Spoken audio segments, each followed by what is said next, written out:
سن 2 ہجری کے اندر یعنی ہجرت کے دوسرے سال میں جنگ بدر لگنے سے پہلے ایک لشکر شام سے روانہ ہوا ہے اور وہ مکے کی طرف جا رہا تھا۔ اس لشکر کا امیر ابو سفیان تھا جو کہ کافر تھا۔ اللہ کے رسول علیہ السلام کو اطلاع ملی کہ ابو سفیان کا لشکر مدینے کی طرف سے روانہ ہوگا، تو صحابہ کرام رضوان اللہ علیہم اجمعین تمام صحابہ کرام مل کر اس لشکر کو روکنے کے لیے نکلے مدینے کی طرف سے۔ وہ صحابہ کرام جن کی تعداد 300 یا 300 سے زیادہ تھی، جب بدر کے مقام پر پہنچے تو ابو سفیان نے اللہ کے رسول علیہ السلام کو پیغام بھیجا کہ اللہ کے رسول ہمیں امان چاہیے آپ سے۔ تو اس لشکر کی جو ابو سفیان کا لشکر تھا اس کی حفاظت کے لیے ابو جہل مکے سے نکل آیا اپنا لشکر لے کر۔ تو یہاں پر جو اللہ رب العالمین بات فرما رہے ہیں کہ یجادلونک فی الحق، یہ آپ سے جھگڑا کر رہے ہیں حق آ جانے کے بعد بھی، یعنی کچھ صحابہ کرام ایسے تھے جو اللہ کے رسول علیہ السلام کو اس بات پر ابھار رہے تھے کہ اللہ کے رسول آپ جو ہے جنگ نہ کرے، ابو سفیان کا لشکر روک لے اور ہم واپسی وہ لشکر روک کر مال لوٹ کر واپسی آ جائیں۔ لیکن اللہ رب العالمین کیا کہہ رہے ہیں کہ انما یسارعون الیکم، موت سے ڈر رہے ہو، حالانکہ تم موت کی طرف دھکیلے جا رہے ہو۔ تم یہ سمجھ رہے ہو کہ ہم اس لشکر سے بچ کر، ہم موت سے بچ کر نکل آئیں گے، حالانکہ تم موت کی طرف دھکیلے جا رہے ہو، حالانکہ تم اپنی آنکھوں سے دیکھ رہے ہو حضرت ابو بکر، حضرت عمر رضی اللہ عنہ، مقداد بن اسود، یہ صحابی رسول، یہ تینوں اللہ کے رسول علیہ السلام کے صحابہ کرام کو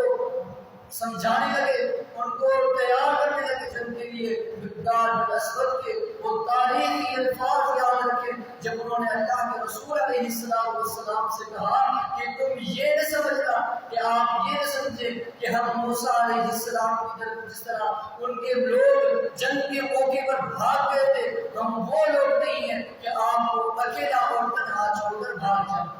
یہ صحابہ کرام کی قربانیاں تھی جو جنگ کے بدر کے شروع میں صحابہ کرام کی تعداد کم تھی،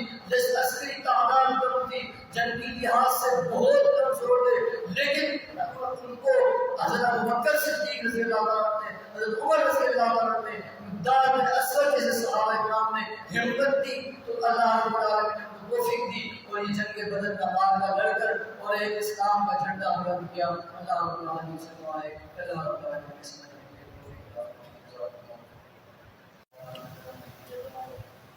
اما بعد اعوذ باللہ السمیع العلیم من الشیطان الرجیم بسم اللہ الرحمن الرحیم یجادلونک فی الحق بعدما تبین کأنما یساقون الی الحوض وهم ينظرون، وہ آپ سے حق کے معاملے میں لڑتے ہیں، اس کے بعد بھی حق واضح ہو چکا ہے۔ کأنما یساقون الی الحوض، گویا کہ وہ موت کی طرف دھکیلے جاتے ہیں، وهم ينظرون، اور دیکھ رہے ہوتے ہیں۔ اس آیت سے مراد سن 2 ہجری کے اندر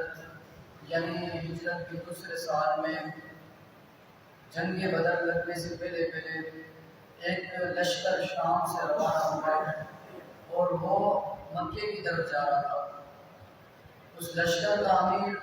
ابو سفیان تھا جو کہ کافر تھا۔ اللہ کے رسول علیہ السلام کو اطلاع ملی کہ ابو سفیان کا لشکر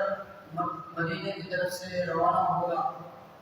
تو صحابہ کرام رضوان اللہ علیہم اجمعین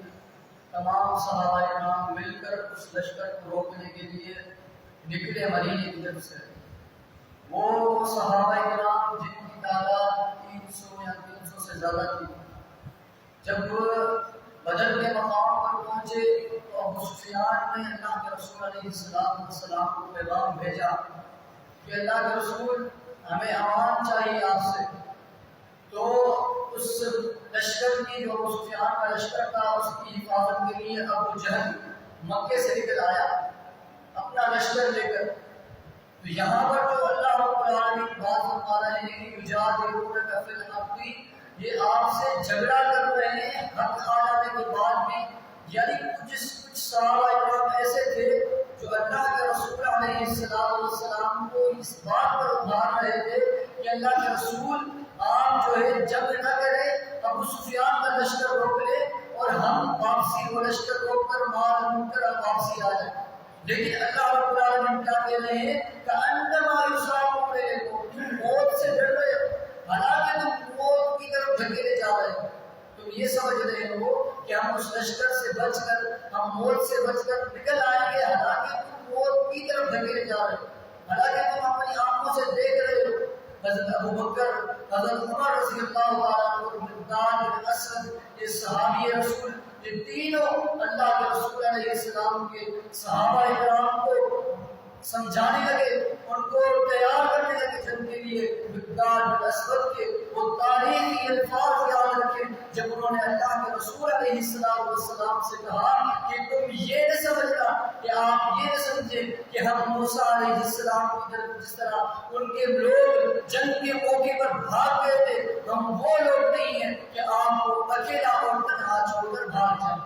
یہ صحابہ اکرام کی قربانیاں تھیں جو جنگ بدر کے شروع میں صحابہ اکرام کی تعداد کم تھی، جس عسکری تعداد کم تھی، جنگی لحاظ سے بہت کمزور تھے، لیکن ان کو حضرت ابوبکر صدیق رضی اللہ عنہ نے، حضرت عمر رضی اللہ عنہ نے، مقداد بن اسود جیسے صحابہ اکرام نے ہمت دی تو اللہ رب العالمین نے توفیق دی اور یہ جنگ بدر کا معاملہ لڑ کر اور ایک اسلام کا جھنڈا بلند کیا. اللہ رب العالمین سے دعا ہے کہ اللہ رب العالمین